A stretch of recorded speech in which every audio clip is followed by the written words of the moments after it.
Hello guys, welcome back to the channel. तो एक नई सीरीज, एक नई थ्योरी क्रिटिकल मिनिमम एफर्ट्स जो कि दी है लेविंस्टन ने, वो आज हम करने जा रहे हैं। So let's start. हार्वे लेविंस्टन ने हमें दो कंसेप्ट दिए हैं, एक्स इनएफिशिएंसी, सेकंड थ्योरी दी उन्होंने क्रिटिकल मिनिमम एफर्ट थ्योरी। तो आज हम करेंगे क्रिटिकल मिनिमम एफर्ट्स थ्योरी। जो थ्योरी है हमारी तीन फैक्टर्स पर बेस्ड है, उनके रिलेशनशिप पर बेस्ड है। फर्स्ट है population growth, second per capita income, third is investment. जो थ्योरी है वो क्या कहती है कि इकोनॉमी में शॉक्स एंड स्टिमुलस होते हैं जो कि इनकम जनरेटिंग प्रोसेस को अफेक्ट करते हैं। जो पॉपुलेशन ग्रोथ रेट है उसको कहा गया है शॉक है इकोनॉमी के लिए। पॉपुलेशन ग्रोथ क्या करती है, डिप्रेस करती है इनकम जनरेटिंग प्रोसेस को, कि जितनी इनकम जनरेट होती है वो पॉपुलेशन अपने में एब्जॉर्ब कर लेती है और ईटन अप कर जाती है, खा जाती है, इसीलिए फर्दर इनकम जनरेट नहीं हो पाती। देन जो हमारा इन्वेस्टमेंट है इज अ स्टिमुलस, वो एक स्टिमुलस की तरह वर्क करता है कि जो हमारी इनकम है वो जनरेट होती है further. Investment is income generating factor, population growth is income depressing factor. जो ग्रोथ रेट है इकोनॉमी में पॉसिबल तभी होगी जब हमारा इनकम जनरेटिंग फैक्टर है जो वो सरपास करेगा और उसको ज़्यादा होगा इनकम डिप्रेसिंग फैक्टर से।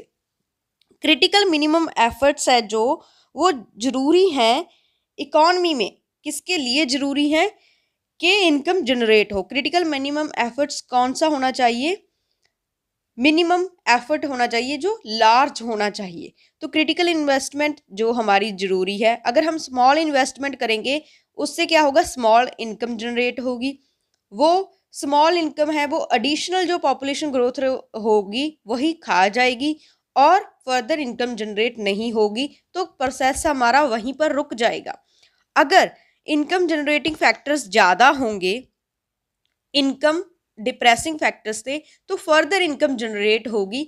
जितनी जनरेट होगी इनकम वो कुछ पॉपुलेशन खा लेगी, फर्दर जो बचेगी वो फर्दर इन्वेस्टमेंट में यूज होगी। तो क्रिटिकल मिनिमम एफर्ट थ्योरी है जो वो क्या है, large volume of investment need करती है। जो इन्वेस्टमेंट स्ट्रोक है हमारा वो ऐसे नहीं कि हम एकदम लगाना है, हमें लार्ज इन्वेस्टमेंट करनी है जैसे कि हम बैलेंस ग्रोथ थ्योरी में और बिग पुश थ्योरी में करते हैं, ऐसे नहीं होगा। हो सकता है कि लार्ज इन्वेस्टमेंट आपकी 100,000 करोड़ हो कोई, तो उसको आप स्प्लिट्स कर सकते हो। जैसे पहले आपने 10 करोड़ लगाई, देन आपने something 20 crore, 30 crore, then fourth process में 50 करोड़, ऐसे स्मॉल पार्ट्स में आप डिवाइड कर सकते हो लार्ज इन्वेस्टमेंट को। पर इन्वेस्टमेंट आपकी लार्ज वॉल्यूम में चाहिए कि पॉपुलेशन का जो अफेक्ट, नेगेटिव इफेक्ट है उसको हम ओवरकम कर सकें। तो जो हमारी अंडर डेवलप्ड इकोनॉमी है यूडीसीज, वो क्या है, विशियस सर्कल ऑफ पॉवर्टी में फंसी हुई हैं। उससे बाहर निकलने के लिए उसको क्या चाहिए, क्रिटिकल मिनिमम एफर्ट्स चाहिए ताकि फर्दर इनकम जनरेटिंग की जो प्रोसेस है वो सस्टेन कर सके इकोनॉमी में। सस्टेन इनकम तभी कर सकेगी जब हमारे इनकम जनरेटिंग फोर्सेस हैं वो ग्रेटर होगी इनकम डिप्रेसिंग फोर्सेस से। ग्रोथ एजेंट्स कौन कौन से दिए गए हैं थ्योरी में, एंटरप्रेन्योर्स, सेवर्स, इन्वेस्टर्स थे इनोवेटर्स। चार जो ग्रोथ ऑफ एजेंट्स दिए गए हैं। Then two types of incentives हैं अंडर डेवलप्ड इकोनॉमीज के लिए और कंट्रीज के लिए। पहला है जीरो सम गेम्स, के उनमें दो फैक्टर्स प्रवेल करते हैं, जीरो सम इन्वेस्टिव इंसेंटिव्स जो इनकम जनरेट नहीं करते हैं। दूसरा है पॉजिटिव सम इन्वेस्ट इंसेंटिव्स जो कि इनकम जनरेट करते हैं। तो जो जीरो सम इंसेंटिव्स हैं वो क्या हैं, जो एंटरप्रेन्योर्स हैं वो किस में एंगेज होंगे, पावर प्रेस्टीज मींस वो अपनी पावर को कैप्चर करना चाहते हैं, पावर में आना चाहते हैं। इससे इनकम कोई जनरेट नहीं हो रही इकोनॉमी में, सिर्फ जीरो सम इंसेंटिव्स हैं ये, only for the entrepreneurs. Positive sum incentives means investment की जो अपॉर्चुनिटीज़ हैं, इंसेंटिव्स हैं, वो बहुत कम होते हैं अंडर डेवलप्ड इकोनॉमीज़ में।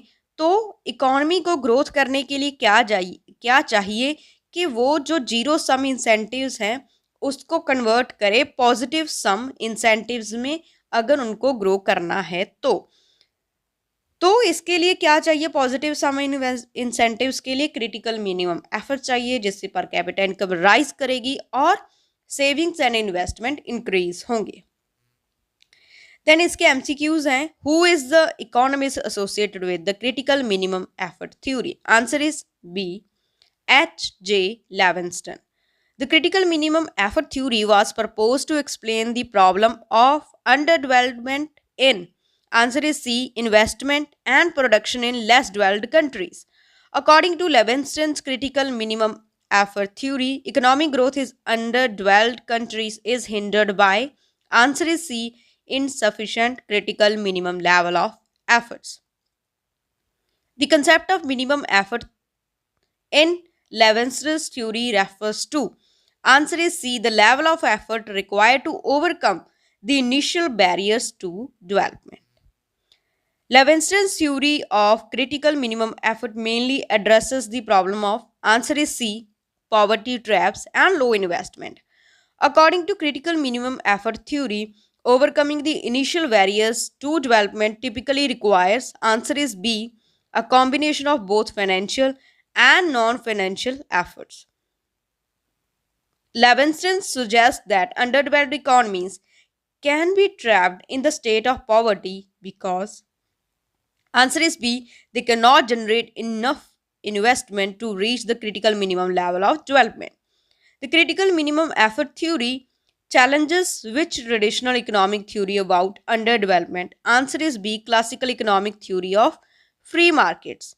The concept of vicious circle of poverty in Levinston's theory refers to, answer is B, the self-reinforcing cycle of low income leading to low savings, which further reduces the investment and the growth.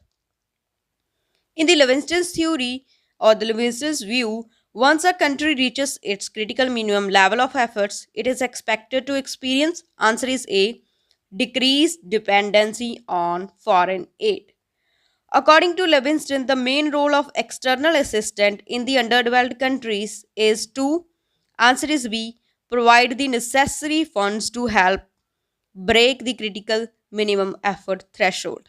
Levinston's critical minimum effort theory emphasizes that, answer is C, small saving, small investment and efforts can collectively overcome poverty traps. So that's all for today. If you like the video, please subscribe to my YouTube channel. Thank you.